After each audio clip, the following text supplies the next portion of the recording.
Il est sérieux là? Il est en live. Il est en live sur TikTok, le gars. En Ukraine. C'est ce qu'on Une constate dinguerie. par la pression russe qui est mise en C'est Géorgie. sérieux, hein? C'est ce qu'on constate partout. C'est pas une où est la connerie. Russie. Non mais j'hallucine.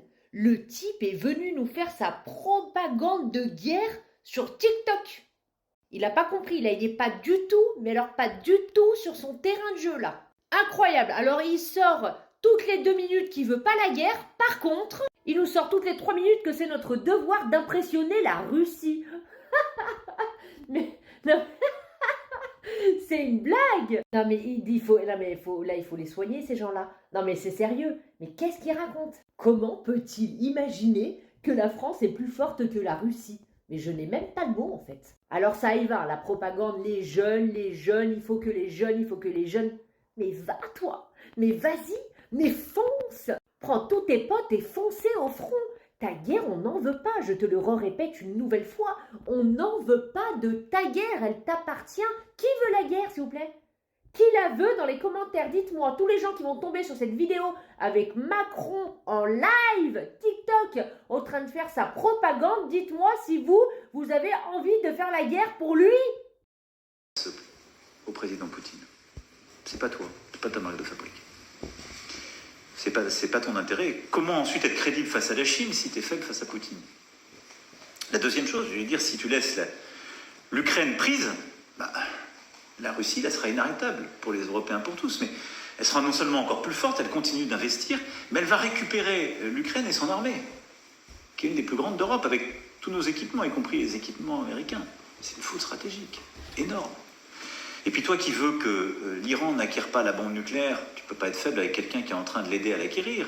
Toi qui veux que la Chine ne vienne pas contester Taïwan et autres, comment expliquer que la Chine n'a pas le droit d'envahir Taïwan et que la Russie aurait le droit d'envahir l'Ukraine? C'est ça ce que je vais lui dire. Et ça, je crois que c'est des arguments qui peuvent porter. Puis je vais lui dire aussi que c'est son intérêt de travailler avec les Européens dans ce moment.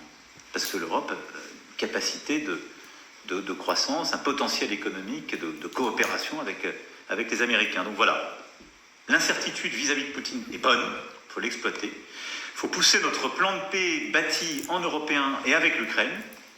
Et il faut le convaincre que son intérêt stratégique, c'est le même que nous. Et au fond, c'est quelqu'un qui veut bâtir la paix, et nous aussi, qui défend l'intérêt de son pays, c'est légitime, nous on défend l'intérêt des Européens. Et donc voilà, il faut qu'on arrive à ces clarifications. Mais moi j'y vais engagé avec des parts avec des interrogations que je veux lever, mais en faisant le maximum d'efforts, et je ferai sans relâche cela avec une unité des Européens. La deuxième question sur la solitude face à vos homologues européens. Non, je suis pas du tout seul dans cette affaire. D'abord, beaucoup d'Européens, depuis beaucoup plus longtemps que la France, ont conscience de la menace russe. Et je le dis avec beaucoup d'humilité parce que moi j'ai voulu réengager avec la Russie un dialogue stratégique dès mon élection de 2017. Et souvenez-vous, moi j'avais été attaqué sur mes réseaux sociaux pendant ma campagne par la Russie. Ça a été montré. Et pourtant je fais venir le président Poutine en juin 2017, je lui dis d'ailleurs en conférence de presse, et ensuite je réengage avec lui.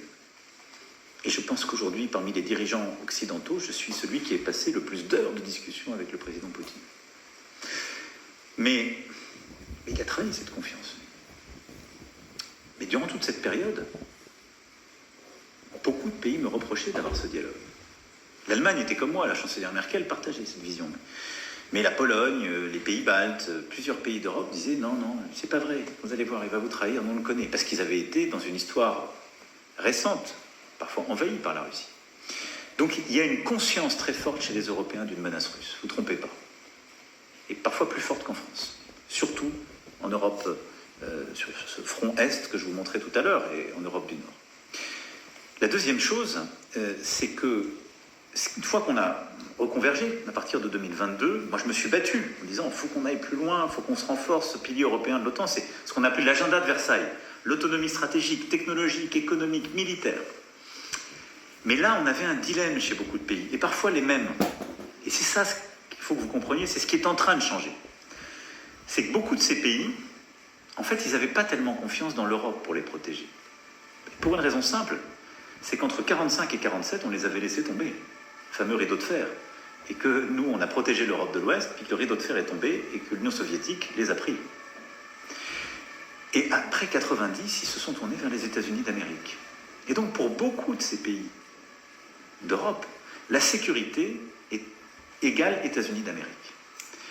Et là, il y a un trouble au moment où je vous parle. Et ce trouble, il est lié à quoi? Beaucoup de discours de dirigeants américains qui disent « On ne sait pas si on va rester engagé en Europe aussi fort, parce qu'on a d'autres priorités. » Trouble parce que, et moi je leur ai dit ces dernières années, et il ne faut pas juger, mais les Américains nous disent depuis 15 ans, notre priorité c'est nous, puis notre priorité c'est la Chine. Et quelle que soit l'administration. Et regardez la Syrie en 2013, regardez l'Afghanistan en 2020-2021, regardez, etc., etc.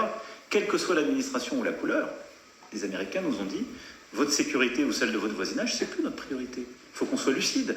C'est pas une offense. Ils nous disent, on veut que vous preniez plus de fardeau. Ça avait du mal à passer chez certains. Mais il y a un réveil là. Et puis troisième chose, c'est qu'il y en a certains qui sont même parfois menacés dans leur sol. Je vais prendre un exemple. C'est le Danemark. Le Danemark, c'est un pays dirigé aujourd'hui par mon ami la première ministre Mette Frederiksen. C'est un pays qui, historiquement, il y a encore quelques années, avait ce qu'on appelle un opt-out. C'est-à-dire, il disait, c'est pas avec l'Europe que je regarde la défense, c'est avec l'OTAN. Donc la défense n'était pas dans les sujets qu'ils avaient mis, qu'ils voulaient regarder, entre autres.